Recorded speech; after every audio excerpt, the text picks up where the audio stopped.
Guys, welcome back to my Patreon channel. In this video, guys, I'm going to be reacting to song episode number 36.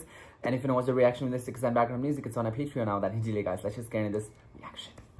Bago mga matay ang lahat ng mga engkantadong mahalaga sa akin, ay may hiningi ng alay na nakita ni Cassiopeia sa kanyang mga mata.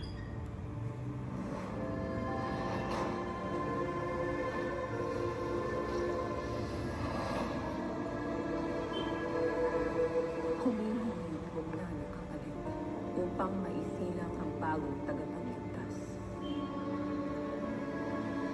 At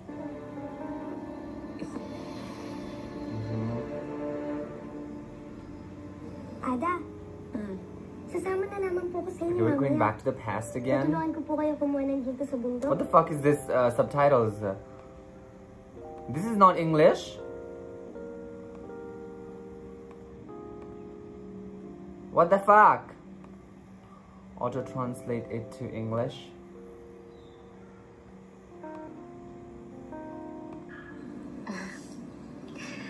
Anak, maiwan ka na lamang dito.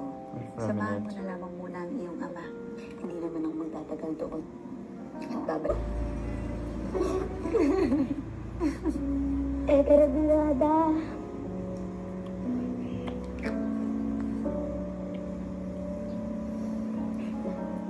Ekoratiyo. Gaya. Walang kamalay-malay ang aking kapatid sa nalalapit na kamatayan noon ng kanyang asawa at pinakamamahal na anak. Is that Amihan's voice?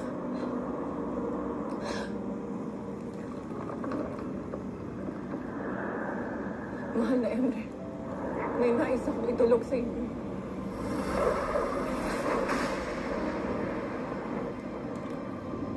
Okay, I thought like even in Davis, the Emre is just not physically there. I was like, bro, what the point? What is the point of going to Davis? Ooh. Kailangan maganapan ng takdaan niya. Ito ang bugna ng Encantadia. Hindi ito bugna, mahal na Emre. Isa itong panining lang sa aking kapatid. Sapagkat inilihim sa kanyang totoong dahilan kung bakit kailangan nilang manirahan sa mundo ng mga tao. At isa rin itong pagtataksil kay Akil na matagal nang naglingkod sa Encantadia. Ito ba ang gantimpala ng kanyang katapatan? Mahal na Emre, namamakawa ko sa inyo. Sa inyo. Na sinasamba ng lahat. Can we just talk about the lip gloss, Mama? Cause the lip gloss is glossing. Upang ikutin muli ang panahon. Ibalik niyo si Gaia at Akil sa Encantadia. You're asking too much, baby. Kung hindi mamamatay si Akil, hindi makikilala ni Danaya ang mortal na si Teo. That's true. Kung walang Teo, hindi may sisilang si Teo. Kung walang Teo, Encantadia cannot be saved. mawawala na rin ang Encantadia. Ngunit bakit si Gaia, mahal na Emre? Na isa lamang paslit. May pagkakataon pa tayo upang iligtas siya, mahal na Emre. Bigyan niyo ng babala ang aking kapatid sa kanyang panaginip upang magkaroon siya ng pagkakataon upang iligtas ang aking hadiah. Amihan, marupong buhay, tao man o hindi. Ang daigdigin, yun laging makatarong. Very that. Mamamatay si Gaia dahil hindi laging sapat ang pag-ibig para magligtas ng buhay. Ang kaibahan lamang, may saysay ang kanyang kamatayan. Ano ang saysay nito, mahal na Emre? Ang pagkamatay ng anak ay pangungot ng bawat ina. Ngunit mula sa pangungot na iyon, matututo si Danaya ng habang. Matagal nang mahabagin ang aking kapatid. That's true, exactly. I Ano understand. ang What do you mean by kailangan niyong compassionate? matutunan? Paumanhin, mahal na Emre. Ngunit hindi na kailangan ni Danaya ang aral na ito. Ito'y aral din para sa lahat ng mga nabubuhay at gaya ng hindi. Lalo't nakatakda na ang pananakot ni Mitena. Kung ganun, si Mitena na lamang ang wasakin niyo. Nagundungin mo ng apoy at kidlat ang kanyang itre. Kung kaya niyong isakripisyo ang aking mga kadugo para sa balanseng sinasabi mo, bakit hindi na lang si Mitena? Ang inyong mga ninuno ang humubog sa kanyang galit, Amihan. Itinanim ni Mehmet ang mga tinik na sumugat sa puso ni Mitena. Ngayon, hinihiling mong niyong sunugin ko ang hardin na diniligan ng sarili ninyong dugo? Valid. Isa po ba itong parusa sa mga kasalanan ng aming nananong mga engkantado Very that. na si Lelen at Ornia? Hindi parusa. Consequence, yeah. Ito ang unang aral sa kabanalan namin. Kahit ang nag-iisa at pinakamakapangyarihang Diyos at maging ang mga bathala dito sa lupa, ay hindi rin kayang bawiin ang magiging bunga sa bawat pasya ng mga nilalang.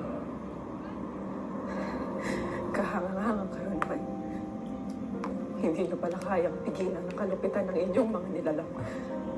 Hindi kalupitan kundi kalayaan. Wala kaming laban sa kalayaang pinagkaloob sa lahat. Maging si Medena ay may aral na kinakailangang matutunan. Yan ang ikalawang turo sa kabanalan.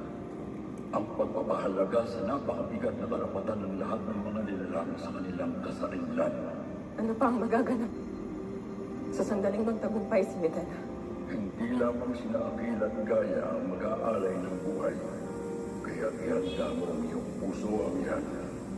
Hindi pa tapos ang mga panaghoy at pagdurusa. Oh shit. Naganap nga ang itinakda. What do you mean by that? Are more people gonna die? I cannot handle that. Gaya sa kamay ng mga tao.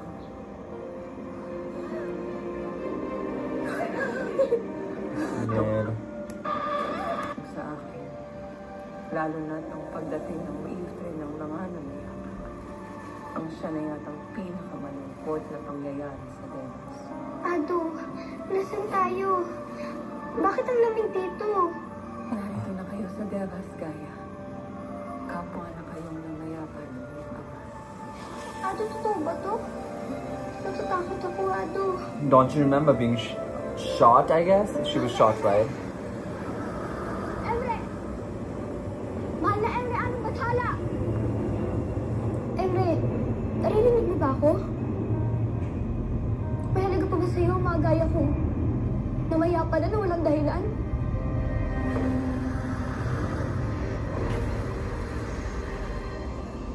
Bagid ko yung mga hinanakit at sama ng loob, Gaya. Emre? Ikaw nga marahil siya.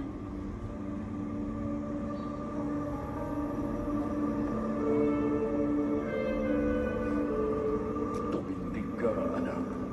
Bagid ko yung mga katanungan. Bakit ako? Hindi ako masama.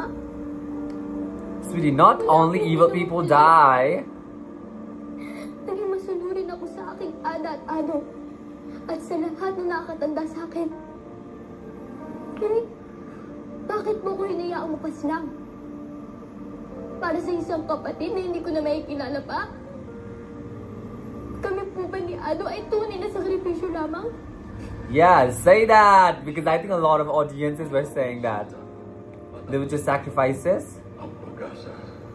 Pag-asa? Habang ako ang masakit na aral na kinitlan agad ng buhay? She's speaking from the audience point of view, right? Ay hindi laging makatarungan sa inyong paningin. Ngunit pinili mo pa rin humarap sa akin. Kaya ikaw ay higit pa sa isang paslit.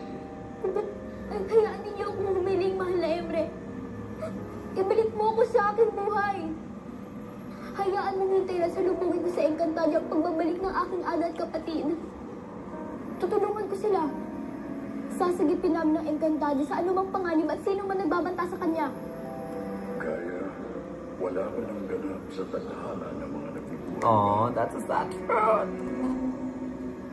Ngunit maaari kitang gabayan upang maging liwanag at gabay sa iyong kapatid na paparating pa lamang sa Encantadia. Pag-isipan mong mabuti ang aking mga tinuran. Kung hindi mo ko kayang ibalik, kung ang tadhana ay para lamang sa mga pinili, hindi ibig sabihin wala akong saysay.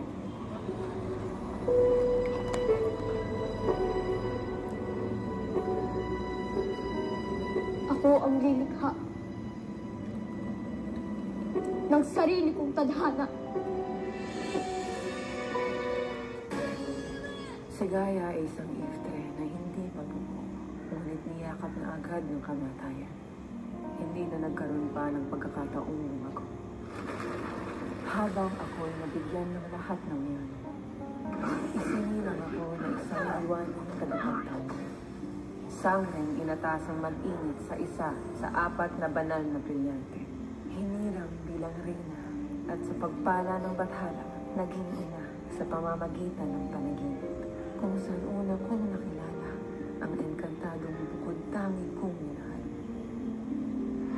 Nawala akong kamalay-malay noon na iniibig rin pala ng aking kapatid. Si Alena, ang aking pinakamalalim na dalamhati, ang pinakamabigat kong pagsisisi. Gaano nga ba makalupit ang naging kapalaran naming magkapatid? Ngunit si Alena ay tila patalungan din ng pag-ibig, kaya siya'y nagparaya. Nilimot ang sariling damdamin, alang-alang sa aming kapatiran. Ang aming sanggol ni Ibrahim ay isinilang sa gitna ng digmaan at mga lihim. Ngunit agad ring inagaw sa aking lisip. Pinalitan ni Perena noong panahon siya ay puspos pa ng galit at dilim ng sarili niyang anak na inakala kong akin. Upang balang araw, ang anak niyang si Mira ang akuin kong tagapagmana ng trono. At sa lahat ng ito, si Ibrahim ay naroon. Isa siyang pag-ibig na sinikap kong pigilan upang huwag kong masaktan ang aking kapatid. Ngunit pag-ibig na tahimik na lumago sa pagitan ng mga lihim na titig at katahimikan. Pag-ibig na sinubok ng tadhana at ng mga digmaan. Pagmamahal na hindi naging madali, ngunit kailan may hindi rin sinubukan. Hanggang sa huling sandali ng aking kamatayan. Sa aking dalawang kamatayan, nagbago ang lahat kay Ibrahim, kahit na nagdaan pa ang mahabang panahon. Oh my god, Amihan, that still makes me emotional! Ah!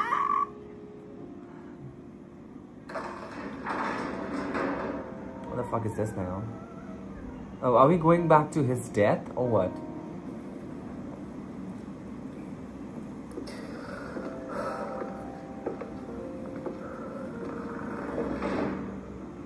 Mahal na Rama. Bakit napakadilim? Mga kawan, buksan ang mga kandelabra. Ayoko ng liwanag. Why is he so angry? Pinubulag lamang ako nito. Nababahala na ang iyong konseho. Lumipas na ang maraming panahon. Ngunit wala ka pa rin tagapagmana. Tungkulin mong bigyan ng bagong usbong ang Sapiro. Meron na akong anak! And Siya ay who is binigay that? sa akin ni Amihan. Bilang isang alaala. Subalit si Mira ay isinilang para sa Lireyo. Ngunit, tinanggihan niya ang trono ng mga diwata. Isinuko niya ang kanyang karapatan at kapangyarihan.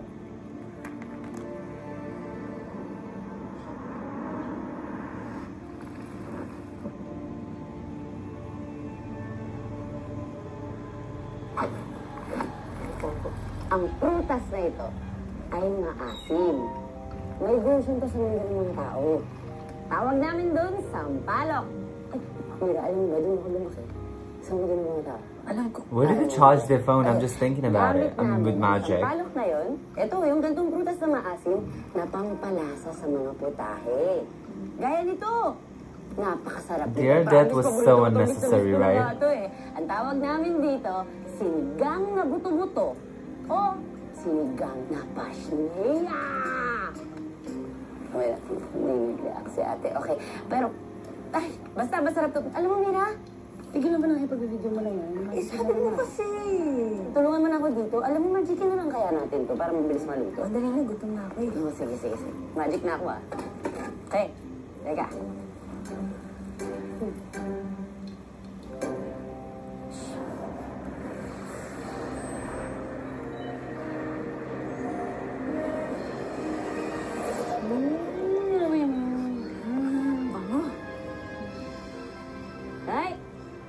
O, di ba? Ang bilis maluto. Okay na to. Let's eat. Akin na, kain na tayo. Let's eat. Let's eat. Let's eat? Ano yun? Salitang English yun. English sa mundo ng mga tao. Ano yun? It's like a language. Marami yun. Iba-ibang klase sa mundo ng... Gutom na kayo, di ba? Kain na tayo. Ibig sabihin kasi nun, kain na po tayo. Kain na tayo. Sige na. Kain na. Ang masarap to, promise. Maraming salamat, mahabaging Emre. Ba't kayo nagpapasalamat kay Emre? Dapat sa Diyos ka nagpapasalamat. Alam mo ba, mas makapangyarihan yung Diyos na kilala ko kay Emre. Ano yun? Yung Diyos na kilala ko, yung sa mundo ng mga tao ko yung nakilala eh. Diyos ng mga Kristiyano yun. At hindi, nag-iisang kataas-taasan at nag-iisang Diyos. Yung Emre yung kilala mo, walang wala. She doesn't like Emre, does she? Pauman ni Giovanni. Ngunit bawi mo ang karapastangan kay Emre. Kung gusto mong pumaboy dito sa aming lupain. Lira. Polter sa sinabi ni Lira. Ginanaas ka, no? Hindi hangarin ni Lira na alipustahin si Emre. Oh, she kinda did. She kinda did. Polter, huwag ka. Hindi mo kailangan sabihin sa kanila yun. Exactly. Kaya tayo pa yung You feel it, you feel it. Pero totoo naman yung sinasabi ko, Mira. Alam mo yun, di ba? Hindi naman ako magsisinungaling eh.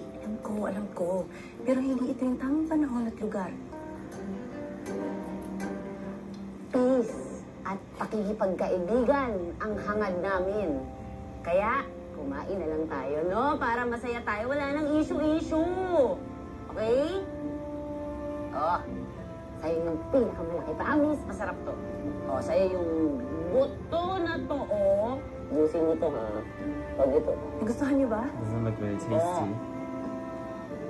Oh, kain na. Ikaw mo masarap yan. Yan. Gusto niyo pa? Akin na. Gusto mo isa pa? Mana? Meron pa. Meron pa. Sige lang. Unahin mo muna sila. Ikaw na, huwag ganun, Pikon. Okay na. Wala nang galit. Everybody happy. Sa'yo. Kaya. Ikaw, gusto mo?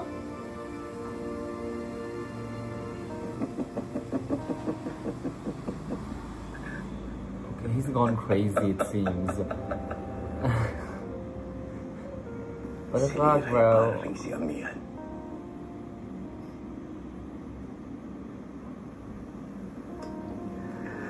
Wala silang pinag-iba ng kanyang ina. Hindi sila kailanman mahahawakan. Meron silang sariling paghawi ng kanilang landas. Hindi natin kailangan ang Giovanning umahawi sa sariling daan, kundi isang tagapagmana na tapat na susunod sa kanyang tungkulin. Kailangan ng sapirong anak na kikilalanin nito. Rehab, yan ang iyong pamanang iiwan sa lahat ng iyong nasasakupan. Binawi sa akin ng batalang aking kaligayahan. Kung payatayaan natin siya, ang pumili kung sino ang babaeng magdadala ng pag-asa para sa sapiro.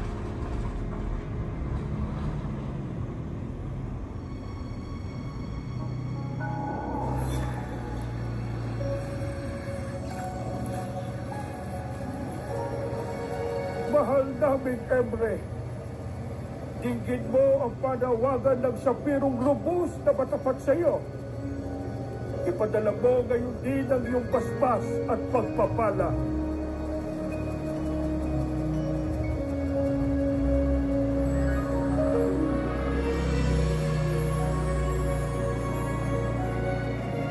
Hayaan ang retre na yan ang maghanap ng babaeng itlagdang maging asawa at tinanang How would she become pregnant? Do they need to have sex or just through hands? I think that is only for Sangre, not for some random person, right?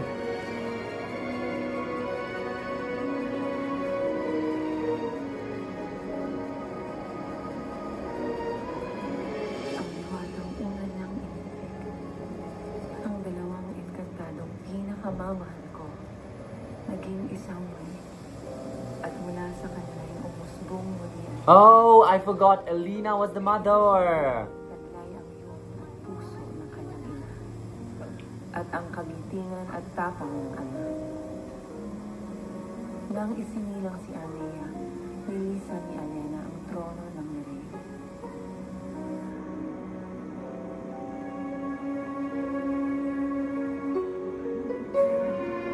Upang italaga ang sarili bilang ina at asawa.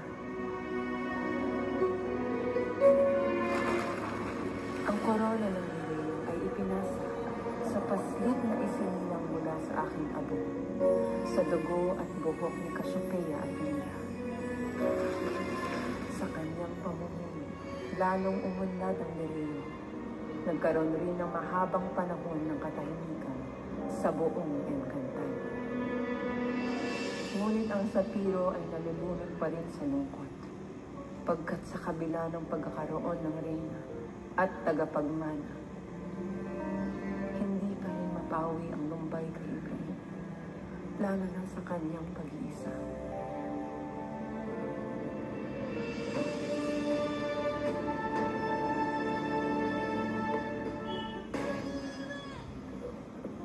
Sumusuko na po. Pagod na akong magpanggap na maging masaya. Lalo pat wala na dito ang tunay kong ligaya.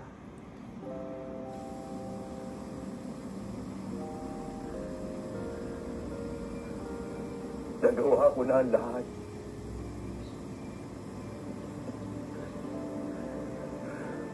Lumaban ako ng mabuting pakikipaglaban. Namuno ako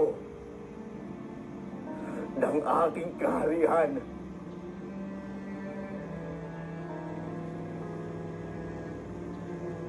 At naranasan ko pagmahal.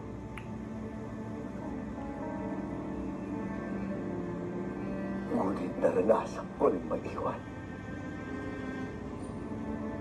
ang aking mga anak. Si Lyra,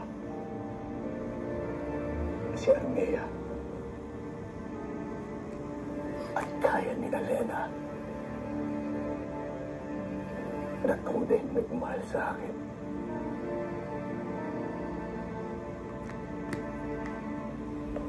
Ngunit ikinulong ko sa isang pagsasamang punong-puno ng kasinungalingan at pagpapanggap. Hindi ko na nakikilala ang aking sarili, mahal na Efraim. Kaya nakikiusap ako sa inyo. Hindi sanang hayaan na akin ang pakawalan ng lahat para muli kong makasama ang aking pinakamamahal. Did he just die like that? Because he asked for it? Makamtan ko ang kapayapaan na aking inaasam.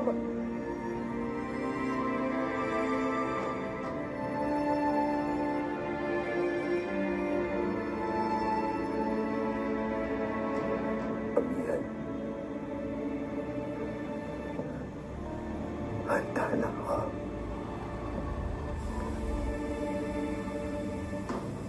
Did he kill himself? Oh no, he was taken.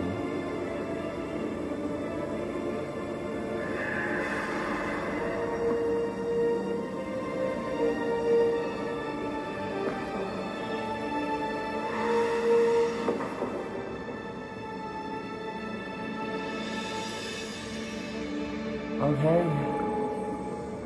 Alright guys, that's it for this video. Down the reaction episode number 36 of Sangre. Let me know what you thought about it, and I'll meet you guys in the next reaction.